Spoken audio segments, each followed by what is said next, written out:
Pasemos a continuación a hablar del tema que ocupa la atención de todos los dominicanos, del coronavirus, la COVID-19. Para ello tenemos una autoridad en la materia. Se trata del epidemiólogo José Ernesto Guerrero. Buenos días, José Ernesto. Muy buenos días, Wenton Rodríguez. Placer de estar con ustedes. Bueno, el placer es nuestro. Todo apunta, José Ernesto, a que asistimos a un repunte de los casos de la COVID-19. ¿Qué lectura tienes tú al respecto? ¿Existe ese tal rebrote o es consecuencia solo de la famosa apertura económica o desescalamiento? Aparentemente sí hay un rebrote. Yo no lo veo tanto por el número de casos que se están produciendo, porque es natural. Hay un número de casos que están ahí pendientes, que no se han detectado todos, porque no teníamos la prueba. Pero sí hay indicadores importantes, que son como el número de fallecimientos y el número de camas hospitalarias y unidades de UCI que estén o no disponibles. Y ahí me detengo. Fíjate, anoche yo tenía un pariente que requería de una cama de UCI, de cama hospitalaria, y créeme que hubo dificultades para conseguirla aquí en Santo Domingo, porque la mayor parte de los establecimientos estaban llenos. Ya estamos prácticamente en el borde, en lo que es Santo Domingo, y finalmente pude conseguir uno, le habilitaron uno en una clínica privada, y eso nos está diciendo de que la epidemia sí está en marcha, de que muy probablemente tenemos ese rebrote, sobre todo aquí en la ciudad de Santo Domingo. Bueno, efectivamente, y en cuanto también a la cantidad de fallecimientos, en los últimos 9 días hay unos 65, 66. Eso ha incidido en la tasa de letalidad. Incluso hay otro indicador que es la positividad de la prueba, también ha estado aumentando. Mañana estamos supuestos a entrar en la fase 3 de la apertura económica. Según los cálculos, eso significará alrededor de 1.200.000 personas más en la calle, a pesar de que uno cree que ya la calle no aguanta más gente. ¿Tú crees que hay condiciones para seguir avanzando en esa apertura económica? Bueno, fíjate, las personas susceptibles a contraer la enfermedad están ahí en la comunidad todavía. Siempre hemos dicho de que va a haber un rebrote, que iba a haber un aumento de casos una vez se iniciara la apertura económica, que debíamos prepararnos para ello. Nosotros estuvimos estos 3 meses en cuarentena con el fin y la finalidad que nos dijeron siempre era aplanar la curva, que no se desbordaran los servicios de salud. Hemos aplanado la curva. Hemos mantenido más o menos un número de casos bajos, pero parece que el virus marca su ritmo. No es que terminamos en julio, empieza en esto. La epidemia marca su propio ritmo y aparentemente ella ha decidido que esta es una oportunidad como para relanzarse, independientemente de las medidas que se estén tomando, porque el toque de queda lo hemos mantenido esa cotidianeidad se está cumpliendo en gran parte de la población, aunque es una parte de la población nunca ha atemperado ninguno de estos mandatos. Yo creo que la otra cosa que se nos ha dicho siempre es que tenemos que convivir, que tenemos que acostumbrarnos a vivir con este virus, siempre y cuando tomemos todas las medidas necesarias. Entonces yo en esta oportunidad yo pienso que la vida debe continuar. Yo siento que aunque nosotros decretemos medidas extremas, la población no las va a acatar, porque es que estas medidas de mitigación, como el uso de mascarilla, como el distanciamiento, son muy buenas, pero el encerramiento causa estrés y tiene problemas en la economía. Mucha gente que necesita salir a buscarse el moro diariamente no va a cumplir con estos requisitos. El toque de queda tiene sus pros y sus contras. Los pros es que, bueno, tú disminuyes la posibilidad de que la gente se reúne en determinados momentos en las noches, pero al mismo tiempo estás estrechando los espacios durante el día, y entonces la gente se apresura por los toques de queda, y entonces hay más aglomeramiento en los establecimientos hospitalarios, más aglomeramientos en los bancos, y en las noches obviamente que la gente sale al fresco, un calor infernal. En estos momentos la gente tiene que guardarse en sus casas, y ahí hay otro enemigo. Los casos de dengue han aumentado significativamente también en Cibao Central y en la ciudad capital, no para declararlo todavía como epidemia, pero sí se comparan, por ejemplo, los casos que había el año pasado para esta fecha. Este año, aunque no ha habido tantos muertos, es más, creo que no ha habido muchos muertos, no ha habido muertos, el enemigo está ahí. Entonces, uno tiene que sopesar todas esas cosas de la economía versus la salud. La salud es lo más importante, pero ¿hasta cuándo? Esto puede durar años. Esto puede durar años, créanme. Cuando nosotros empezamos esto, pensamos que esto iba a ser corto, pero es un virus desconocido. Todos los días nos sorprende con cosas nuevas. Yo hubiera jurado, yo soy uno de los que he hecho siempre tratando de tener escenarios de hacia dónde se mueve este virus y cuál va a ser el comportamiento. Me he equivocado varias veces. Yo pensaba que para esta fecha íbamos a haber tenido mucho más muertos de los que ahora se están contando, con el perdón de las personas, de los familiares de aquellos que han fallecido.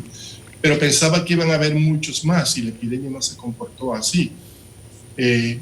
Por alguna razón, es un virus caprichoso.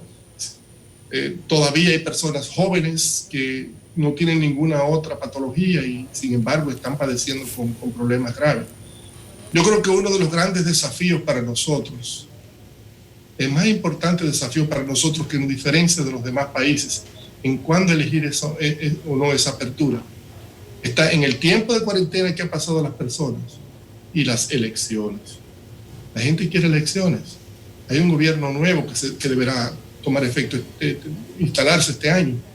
Entonces, definitivamente también eso implica un riesgo y lo hemos estado viendo en las imágenes de la televisión, que algunos de los candidatos pues no están atemperando las medidas de seguridad. Hemos visto al mismo ministro tomándose fotos que no se corresponden, aunque dice que es para mostrar un antes y después. Eso no debería estar exponiendo a las personas a ese riesgo cuando él es lo principal. He visto otros dirigentes quitarse las mascarillas, estar hablando frente al público sin tomar esas medidas de precaución.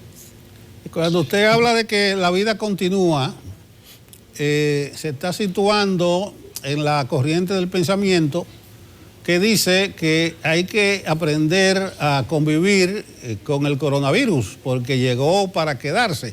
Entonces sí, ahí nos remite al debate actual. Se está abogando por el mantenimiento de la emergencia nacional. Hay otros sectores que dicen que no es necesario, el toque de queda, que no es necesario, pero conjuntamente están creciendo los casos. Se ha demostrado que está afectando en el rango de edad a muchos más jóvenes en la actualidad. Le pregunto por su discurso, ¿usted no está de acuerdo con el mantenimiento de la emergencia y del toque de queda?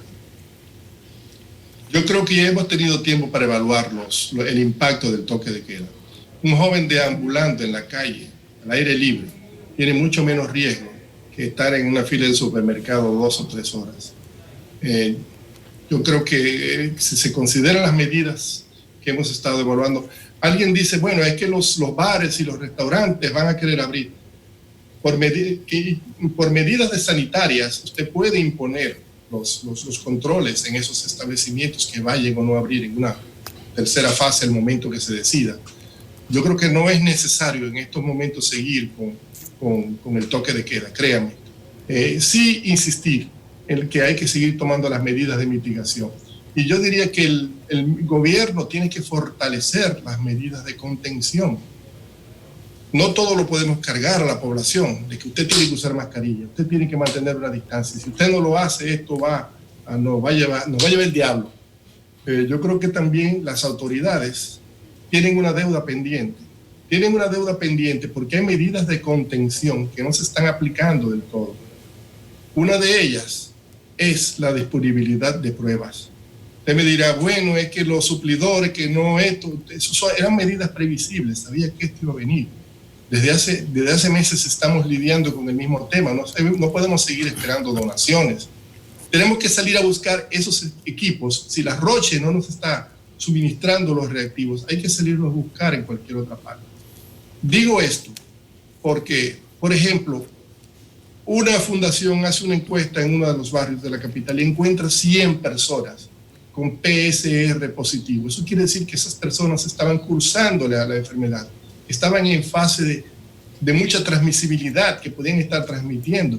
Y eso fue solo una pequeña encuestita. Eso debía estarse haciendo periódicamente y no con 2.000 pruebas diarias. Nosotros tendríamos que multiplicar por lo menos por 4. Deberíamos estar haciendo 10.000 pruebas diarias para tener un efectivo control de dónde está el virus, como está haciendo Chile, como está haciendo muchos otros. Dónde está el virus, aislar efectivamente esas personas, investigar sus contactos y también ponerlo aislado. Hay un presupuesto. ¿Cuál es el presupuesto? ¿Cuánto disponemos nosotros para eso? ¿Quién está haciendo esa investigación de contacto? Las direcciones provinciales, las regionales. Yo trabajé muchos años en la salud pública y sé que uno de los problemas graves era la falta de recursos para movilizarse. Los vehículos siempre están sin gasolina. La autoridad necesaria para decir, no, usted va en cuarentena y no puede ser cuarentena domiciliaria porque usted representa un riesgo para la población. Esas son medidas.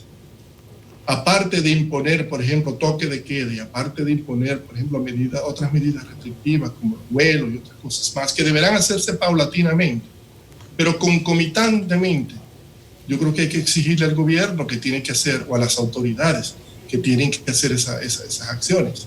Ahora mismo, uno lo ve desde fuera, pero cuando uno lo siente, anoche, por ejemplo, era una desesperación de mi esposa relativa a ese pariente. Estaba en el hospital Marcelino Vélez, le dieron de alta, al otro día se sintió mal, ya no podía respirar, tenía problemas respiratorios, va a una clínica privada, le dicen, sí, usted tiene sus pulmones ambos pulmones están congestionados, tiene problemas, necesita entrar a una unidad de cuidados intensivos y aquí no lo hay. Llamen al doctor Guerrero, que él a veces habla en la televisión y a veces sabe qué hacer con él. Hay 8.300 camas. Y hay alrededor de 150 unidades de cuidados intensivos en el país. ¿Podrían ser suficientes? Yo creo que deberíamos estar preparados para mañana no tener que estar corriendo otra vez en Santo Domingo, donde vamos a alojar a esos pacientes, porque eso causa la mortalidad. Finalmente, le habilitaron en una clínica privada, le habilitaron una unidad de cuidados intensivos gracias a la gestión de otros compañeros de promoción que trabajaron en el hecho. Pero esto le puede estar pasando a cualquiera. Primero, para tener accesibilidad a las pruebas, saber si la persona o no está contagiada y si está en periodo de contagiar. Y lo segundo, la disponibilidad de equipos para proteger el personal hospitalario y para brindar la atención que necesitan las personas en estos momentos. Sí, es lamentable que una persona llegada se encuentre en esa situación. Lo que nos remite al debate, es necesaria una mayor apertura. Hay que mantener las restricciones, se debe mantener el toque de queda, usted dice del calor, de la noche, pero quizás comenzando a las 8 de la noche no afecte muchas actividades. Al contrario, están los que piensan de que eso es un disuasivo y una restricción para la delincuencia, para la criminalidad. Pero bien, ese debate y esa contradicción va a seguir. Yo sí quisiera preguntarle, usted en su ámbito de trabajo por su profesión, se da cuenta cómo andan otras enfermedades infectocontagiosas. Ya usted mencionó de soslayo el dengue. Anda ya en el país un primer caso certificado de Kawasaki. En ese sentido, ¿cómo andan esas otras enfermedades infectocontagiosas que el coronavirus nos hace por momento olvidarnos de ellas? Fíjate, Kawasaki es una manifestación que tiene el mismo COVID ahora, una manifestación que se está dando en niños menores de 5 años, por lo regular los casos. Y es una afección nueva de este virus que cada día nos está mostrando cosas diferentes. Malaria y dengue están ahí y son en épocas de sequía cuando regularmente estos tienen su mayor incidencia. Perdón, porque la gente empieza a coleccionar agua. Al estar colectando agua, en envases y otras veces los floreros, los árboles. No, es un mosquito que busca regularmente agua limpia. Estoy hablando de la Aedes aegyptis en este caso, que es lo que principalmente nos preocupa. Entonces la gente tiene que estar pensando en las dos cosas. Ahora tenemos ese que es lo más, yo diría que es lo más amenazante en estos momentos, el dengue y el COVID. Y en cuanto al COVID, perdona que vuelva atrás otra vez. Yo creo que ese debate que nosotros estamos teniendo, si abrimos, si no abrimos, está muy motivado por los aspectos políticos y por las elecciones que están ahí.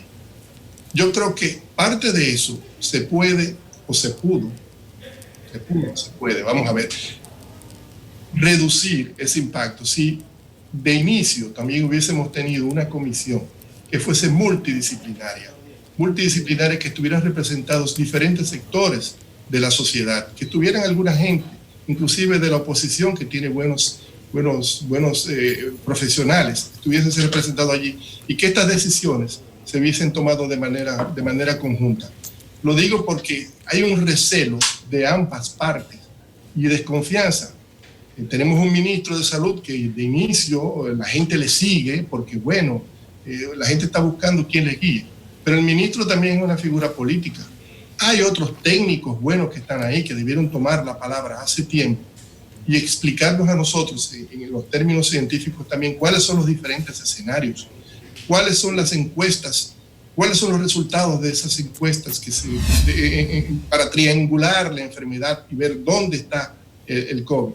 No mantener ese recelo, que lo que está causando entonces es duda, y la gente duda de los datos y duda del accionar, y cualquier cosa que se vaya a hacer entonces lo miran desde el aspecto político. Esto es algo que debemos haberlo visto y quizás tenemos la oportunidad de verlo como país. Como país, es el gran desafío que nosotros tenemos en este momento. Bueno, hay quien diría que el Estado no puede renunciar a su responsabilidad. El Estado no debe de ninguna manera. El Estado tiene que dirigir todas las acciones, pero eso no quiere decir que también usted no puede ser validado, que todo lo que usted diga tiene que ser aceptado como es infalible. Entonces, tú tienes que ver opiniones y conocer opiniones por otros lados, aunque solamente le estés enterando, pero dentro de la toma de decisiones, darle alguna participación, vas a tener siempre esa duda.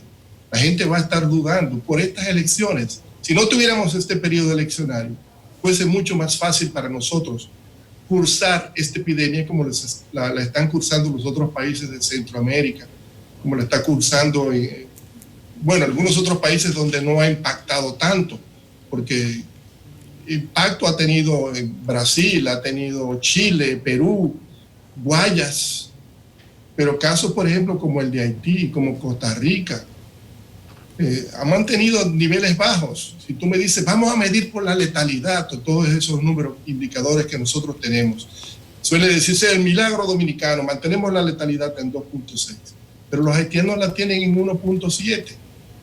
A veces es un rejuego estadístico que no implica necesariamente ocultar datos, sino cómo tú lo interpretes esos datos.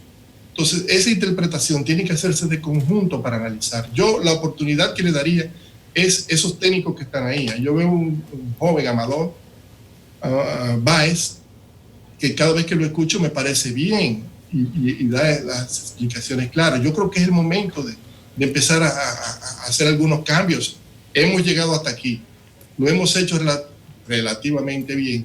Entonces, si se está produciendo un cambio, no podemos seguir haciendo lo mismo. Tenemos que provocar y movernos sobre otras estrategias ahora que nos exigen, que se nos están exigiendo. Muy bien, muy bien. Gracias, doctor Guerrero, por su comparecencia. Eva, muchas gracias a ti. Bien, José Ernesto Guerrero, epidemiólogo, ha sido nuestro invitado. Continuamos con Enfoque Matinal.